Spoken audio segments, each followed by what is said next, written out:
Hello, guys. Welcome back to another video and another humiliation of Real Madrid by none other than FC Barcelona. मतलब हम नए साल में तो आ चुके हैं, बट इस नए साल में रियल मैड्रिड के लिए बार्सिलोना से हारने वाली चीज तो नहीं बदली है अभी तक। मतलब एग्रीगेट पे तुम लास्ट दो मैच का देखो, द स्कोर इज 9-2। 9-2 मतलब लेट दैट सिंक इन। कल पहली बात तो फर्स्ट ऑफ ऑल कल मैंने मैच नहीं देख पाया था बिकॉज मेरी तबीयत बहुत खराब थी, तो इसलिए मैं सुबह उठा, मैंने हाईलाइट्स देखी, पढ़ा थोड़ा मैच के बारे में और थोड़े लोगों का ओपिनियन सुना। एंड खुद देख के मुझे इतना तो समझ आ गया कि भाई रियल मैड्रिड का डिफेंस कल ऐसे था ना, मतलब अगर तुम बटर लो और नाइफ से काटना हो ना डिफेंस को, तो वो चीज हो जाती, वो चीज कर रही थी रियल मैड्रिड का डिफेंस। मतलब ट्रैक बैक कर रहे हैं। और लेकिन जैसे पर्टिकुलरली चुआमेनी का, लूकास वास्केस का परफॉर्मेंस बिल्कुल ज्यादा अच्छा नहीं था। एंड एक पर्टिकुलर मैं गोल पॉइंट आउट करना चाहूंगा, जैसे राफिनिया ने हेडर मार दिया भाई दो सेंट्रल डिफेंडर्स के बीच में से। इससे बड़ी शर्मनाक बात क्या हो सकती है? मतलब राफिनिया आए और किसी ने मार्क भी नहीं किया, कोई पिक ही नहीं कर पाया राफिनिया का रन, और वहां पे राफिनिया ने बहुत अच्छे से हेडर वहां मार दिया। पर्टिकुलर परफॉर्मेंसेस की बात करूं तो I think undoubtedly Raphinha man of the match थे, बिकॉज राफिनिया का बहुत ही जबरदस्त गेम था आज। एंड उन्होंने एक असिस्ट भी दिया, फिर दो गोल भी मारे, man of the match clearly. जो उनका सेकंड गोल था बहुत वेल टेकन था, वहां पे चुआमेनी आते हैं उनके पास, लेकिन फिर चुआमेनी कुछ कर नहीं पाते, ड्रिबल करके राफिनिया वहां स्लॉट इन कर देते हैं। आई थिंक रियल मैड्रिड से ज्यादा ऐसा लगा कि Barcelona wanted it more. Real Madrid ने आज वो, जितना मैंने देखा ना, उनका वो एटीट्यूड या बॉडी लैंग्वेज थी ही नहीं कि उनको जीतना है या कम बैक करना है। कामाविंगा ने जो पेनल्टी दी ना, वो बहुत ही ज्यादा, मतलब बहुत ही वेस्टफुल और बहुत ही ऐसे हेड लॉस हो गया था, पता नहीं कामाविंगा का उस टाइम, बिकॉज एम्बापे ने पहले गोल मारा उसका। लेकिन ना अगर तुम देखोगे मिनट वन से बार्सिलोना अटैक पे अटैक, अटैक पे अटैक कर रहे थे, and they looked in control of the game since minute one. Real Madrid ज्यादा कुछ कर ही नहीं पा रही थी, अपने पास बॉल ही नहीं रख पा रही थी रियल मैड्रिड। एंड वहां पे एम्बापे गोल स्कोर करते हैं, एम्बापे मैड्रिड के परस्पेक्टिव से एम्बापे का परफॉर्मेंस अच्छा था। उन्होंने काफी अच्छा परफॉर्मेंस था उनका, उनका पहला जो गोल उन्होंने मारा वो भी बहुत वेल टेकन था। तुम्हें याद होगा पहले वाले एल क्लासिको में जाते हैं अक्टूबर में था, उसमें भी एम्बापे पहले स्कोर करते हैं बट वहां ऑफ साइड हो जाते हैं। इस बार उन्होंने गोल तो मारा बट वेल आउटकम कुछ ज्यादा बदला नहीं, because any which way Real Madrid got destroyed by Barcelona there और हियर एज वेल। तो एम्बापे के गोल के बाद लमीन यमाल, बहुत लमीन यमाल, तो यार लमीन यमाल की तारीफ करना, मतलब लमीन यमाल जब स्क्वाड में नहीं थे बार्सिलोना के लिए, इंजरी से बाहर थे, तब दिख रहा था कि कितनी प्रॉब्लम होती है बार्सिलोना को उनके बिना।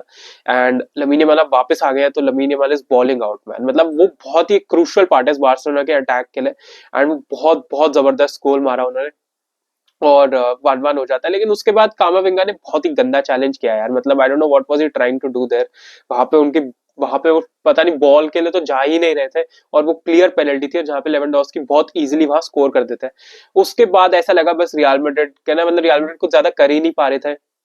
लॉन्ग बॉल्स आगे देने की कोशिश कर रहे हैं, और ना वो ओवर डिपेंडेंसी है रियल मैड्रिड में कि एम्बापे को दे दो, विनीसियस को दे दो, ये दोनों कुछ कर देंगे, या फिर कभी बेलिंगम आके कुछ कर देंगे। तो ये, यस हम कहते हैं Real Madrid team of miracles है, बहुत इंडिविजुअल टैलेंट बहुत ज्यादा है, बट स्टिल तुम एज अ टीम खेलते हो, तुम एक मैच, जितने भी रियल मैड्रिड ने चैंपियंस लीग जितने भी वो मैचेस जीतते हैं, वो yes would as a team जीतते हैं, बट हर बार तुम इंडिविजुअल ब्रिलियंस पे रिलाई नहीं कर सकते। तुम हर बार ये नहीं कह सकते यार, जब एम्बापे का गेम ठीक जा रहा है और विनीसियस का ठीक नहीं जा रहा, बेलिंगम का अच्छा गेम नहीं जा रहा, तो तुम ये नहीं बोल सकते ना कि अकेला एम्बापे ही सब कुछ कर रहा है, करेगा, या फिर विनीसियस को बोलते रहो कि पास कर दो। अगर विनीसियस का ही गेम अच्छा नहीं जा रहा तो वो एम्बापे तक फीड बॉल कर कैसे पाएंगे? तो ये इंडिविजुअल रिलायंस जो है ना, ओवर रिलायंस मैं बोलूंगा, वो कॉस्ट करी आज मैड्रिड को। एंड जब पेनल्टी हुई उसके बाद, जब राफिनिया का थर्ड गोल आया वो हेडर से, आई थिंक उसके बाद मतलब शोल्डर्स एकदम ड्रॉप हो गए थे। एंड उसके बाद फोर्थ गोल के लिए भी बॉल्डे ने मार दिया था, और हाफ टाइम पे ही 4-1 हो गया था। उसके बाद ये था कि रिस्पॉन्स कैसा करेगा मैड्रिड, कुछ ज्यादा नहीं कर पाए। पूरे हेड लॉस हो गया था, shoulders were drop, they were not doing anything. मतलब वही उस टाइम लग रहा था कि Barcelona wanted a lot more than real Madrid. And वो एल क्लासिको में ना पिछली बार 4-0, तो हांसी फ्लिक ने 2-0 हो गया, हांसी फ्लिक और कार्लो एंचेलोटी का देखे तो।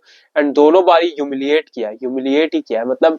और मजे की बात है, बार्सिलोना भी एक स्लम्प से आ रहे थे, बहुत उनका खराब रन आ गया था ला लीगा में, जबकि लग रहा था अक्टूबर में शायद वो रन अवे विनर्स होंगे ला लीगा के, वहां से उनका फॉर्म बहुत खराब हुआ।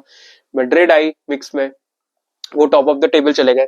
लेकिन उसके बाद भी मैड्रिड का इतना स्ट्रॉन्ग फॉर्म पकड़ने के बावजूद बावजूद उसके बार्सिलोना ने तब भी अनाहिलेट कर दिया रियल मैड्रिड को, और दैट स्पीक्स वॉल्यूम। मतलब दिस स्पीक्स वॉल्यूम बिकॉज अगर रियल मैड्रिड इतने अच्छे फॉर्म से आ रही थी, बार्सिलोना एक स्लम से आ रही थी, you expect Real Madrid to at least show up और डू समथिंग, बट था ही नहीं, वो बिल्कुल ही नहीं था रियल मैड्रिड की तरफ से। एंड मतलब Barcelona got what they deserved. और सिर्फ अटैकिंग नहीं, शेजनी को रेड कार्ड मिलता है सेकंड हाफ में, उसके बाद रोड्रिगो फ्री किक से गोल मार देते हैं, बट तब तक आई मीन उससे पहले राफीनिया 5-1 कर चुके थे। एंड राफीनिया का जैसे मैंने बोला बहुत वेल टेकन गोल था उधर, और उसके बाद भी यार पेन्या आते हैं, वो गोल हो जाता है रोड्रिगो का फ्री किक से, which was a very well taken goal. But Szczesny के रेड कार्ड के बाद बहुत अच्छे से डिफेंड करता है बार्सिलोना।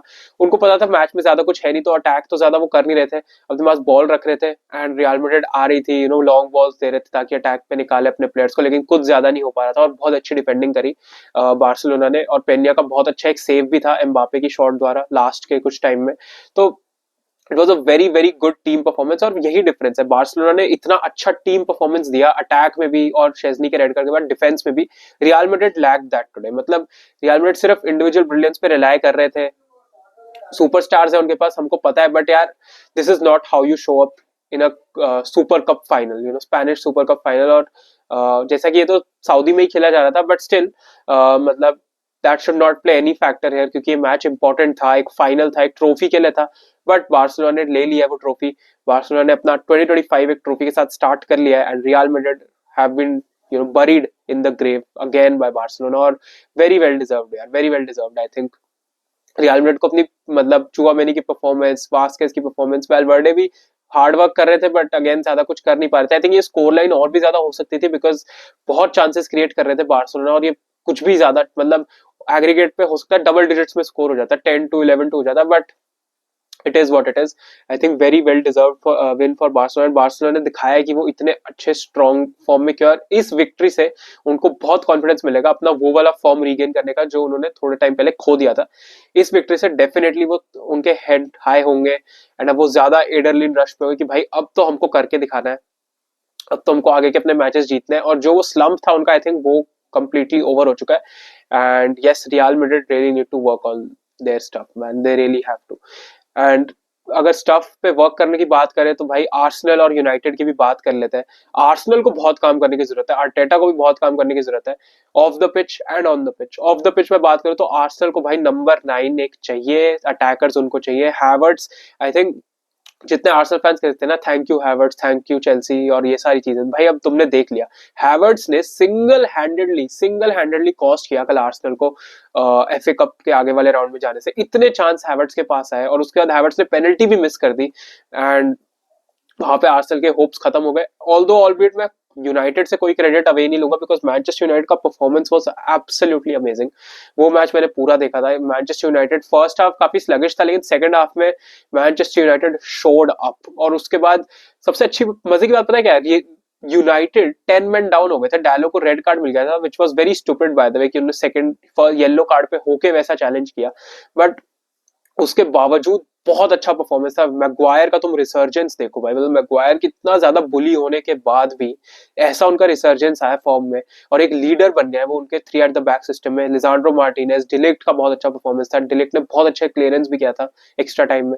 जो गोल हुआ आर्सेनल का, गैब्रियल ने जो मारा था, वो भी यार डिलिक्ट का एक डिफ्लेक्शन लगा था। जो यूनाइटेड ने गोल मारा उसमें गर्नाचो ने बहुत अच्छा रन किया था, गैब्रियल को चकमा देके बहुत अच्छी फिनिश थी ब्रूनो फर्नांडिस की outside of the box. And वहां से लग रहा था मे बी अगर वो रेड कार्ड नहीं मिला होता ना डायलो को, तो बहुत कंफर्टेबली जीत जाती I think Manchester United. But क्योंकि रेड कार्ड मिलते ही गोल आ गया था आर्सेनल का, लेकिन उसके बाद आर्सेनल चांस पे चांस क्रिएट कर रहे थे, बट अगेन उनके पास कोई लीथल किलर नहीं है बॉक्स में, एंड वही चीज उनको पे करी, एंड वो कुछ नहीं कर पाया। मतलब हमने देखा वो पर ही नहीं कर पा रहे थे। हैवर्ट्स ने इतना चांस मिस किया, और वो उनको कॉस्ट तो करना ही था, और करा भी। और हैवर्ट्स ने इतने चांस मिस करके पेनल्टी भी मिस कर दी। और अगेन हैवर्ट्स इज हैवर्ट्स, मैं तो कहते हुए thank you so much for leaving Chelsea, and thank you Arsenal for the 65 million.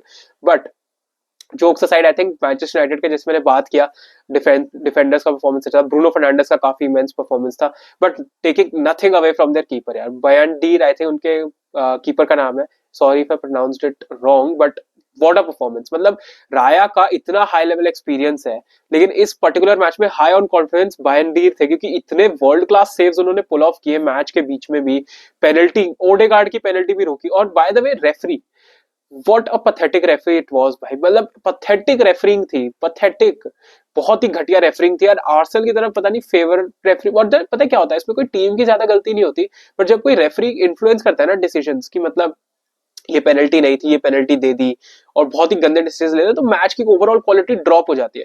जैसे इसमें हो रहा था कि भाई वहां पे वो कहीं से भी पेनल्टी नहीं थी हैरी मैग्वायर और हैवर्ट्स ने वहां क्लियरली डाइव किया था, लेकिन पेनल्टी मिलती है। लेकिन आई थिंक वहां कारमा हुआ, मतलब जस्टिस सर्व्ड वाली बात होगी, बिकॉज बाइंडियर ने बहुत अच्छा सेव किया ओडेगार्ड का, एंड वही फॉर्म वही कॉन्फिडेंस उन्होंने पेनल्टी शूटआउट में भी कैरी किया, पूरे मैच के थ्रू आउट रखा है। आई थिंक उनाना को ना खिलाने का डिसीजन बहुत अच्छा था रूबेन अमोरिम का, एंड पेनल्टी भी बहुत अच्छी उन्होंने सेव करी। एक आई थिंक पता नहीं किस, हाँ हैवर्ट्स की ही पेनल्टी सेव करी थी, अदरवाइज तो यूनाइटेड अपने 5-on-5 पेनल्टी स्कोर करी थी। आई थिंक मैनचेस्टर यूनाइटेड ने बहुत एक वॉरियर परफॉर्मेंस जो होती है ना, एकदम जो वॉरियर्स की तरह खेलती है टीम, वो वॉरियर परफॉर्मेंस दी है मैनचेस्टर यूनाइटेड ने। Being down to 10 man, Arsenal को होम पे एमिरेट्स पे जीतना ही चाहिए था। There is no excuse for Arteta and Arsenal.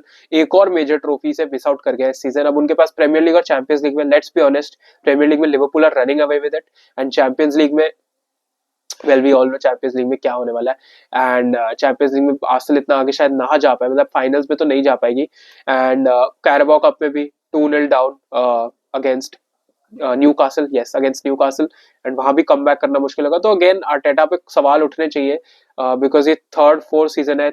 हाँ आर्सेनल को उन्होंने कंपेटिटिव बनाया है, बट अब ये क्वेश्चन पूछने वाली बात है, कंपेटिटिव तो बना दिया आर्सेनल को, लेकिन क्या आर्सेनल को एक कंपेटिटिव बनाने के ऊपर वाला जो लेवल है कि कंपीटिंग फॉर बिग ट्रॉफीज, क्या आर्सेनल को वहां तक लेके जा पाएंगे आर्टेटा? क्योंकि 2-2 बार जब उन्होंने प्रीमियर लीग के लिए लड़े हैं, फिनिश लाइन के आगे नहीं ले जा पाते। मतलब उनको कोई ऐसा मैनेजर चाहिए who can compete for the big trophies and take them over the finish line। तो उनको ऐसा कोई मैनेजर मे बी चाहिए होगा इन द फ्यूचर।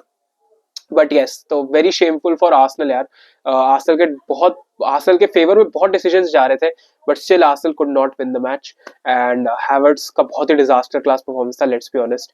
एंड वो तो मैं कह के थक गया हैवर्ट्स की बुराई कर करके, but otherwise I think United deserved it, and United wanted it more, and they got what they deserved. And इसकी बात करते हुए एफए कप का चेल्सी का भी नेक्स्ट ड्रॉ का राउंड आ गया, चेल्सी वर्सेस ब्राइटन होने वाला है एफए कप का next round, which will be very interesting to see उसमें क्या होता है। एंड अपार्ट फ्रॉम दैट थोड़ी सी ट्रांसफर न्यूज पे बात कर लेते हैं। मैचेस की तो बात हमने कर ली है। Renato Veiga wants to leave Chelsea. अब मैं इस पे ज्यादा कुछ नहीं बोलूंगा, मतलब रेनाटो विएगा का न्यूज आ रहा है कि he wants to play centre back, उनको मिस प्रोफाइल करके लेफ्ट बैक में खिलाया। तो यार यहाँ पे मेरा सवाल सिर्फ स्पोर्टिंग डायरेक्टर से है कि तुम्हारे डेटा का क्या हुआ, जो तुम इतना डेटा डेटा करते हो, डेटा का क्या हुआ भाई? मतलब तुम्हारे डेटा में था नहीं क्या कि वो सेंटर बैक खेलना चाहता है, या फिर उसको लेफ्ट बैक नहीं खेलना पसंद, या फिर तुमको मतलब तुमने क्या किया है, क्यों उस पर पैसे लगाए? एंड वो डॉर्टमंड से बात चल रही है कि वो डॉर्टमंड जाएंगे, उनको खरीदेंगे, लोन करेंगे, ऑप्शन देंगे, पता नहीं। ऑल बीट उनके लिए पर्सनल डिसीजन, डॉर्टमंड जाना अच्छी बात है, बट यार चेल्सी अभी छोड़ना आई डोंट नो। मतलब उनको गेम टाइम दे रहे थे, but Cucurella is already one of the best left backs in the Premier League है, तो उनके हेड तो वो स्टार्ट नहीं करने वाले थे। तो again I think sporting directors की इसमें गलती है।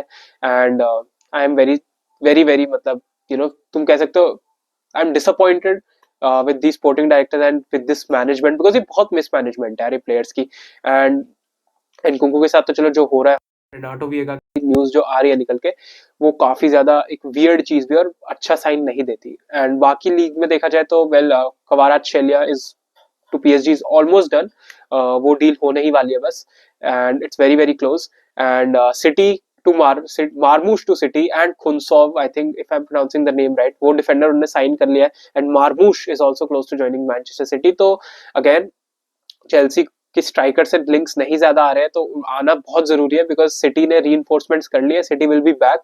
I am not saying for the title, but may be top 4 की रेस में तो वो डेफिनेटली सीमेंटेड है along with Newcastle, and Chelsea के लिए आसान नहीं होने वाला है अगर हम अच्छी रीइंफोर्समेंट्स, अच्छे सेंटर बैक्स नहीं लाएंगे, बिकॉज मार्क गेही से भी ज्यादा बात अभी नहीं हुई है, ट्रेवर चालोबा को भी कॉल बैक नहीं करा, तो we really need to up our game right now in the transfer market, और अच्छी हमको साइनिंग्स करनी पड़ेंगी। एंड प्रीमियर लीग प्रेडिक्शंस भी शाम को आएगी वीडियो इसकी 8-9 बजे के करीब, उस पर देखते हैं, उस पर बात करेंगे। And match preview for Bournemouth will be out tomorrow. That is it for the video guys, thank you so much for watching.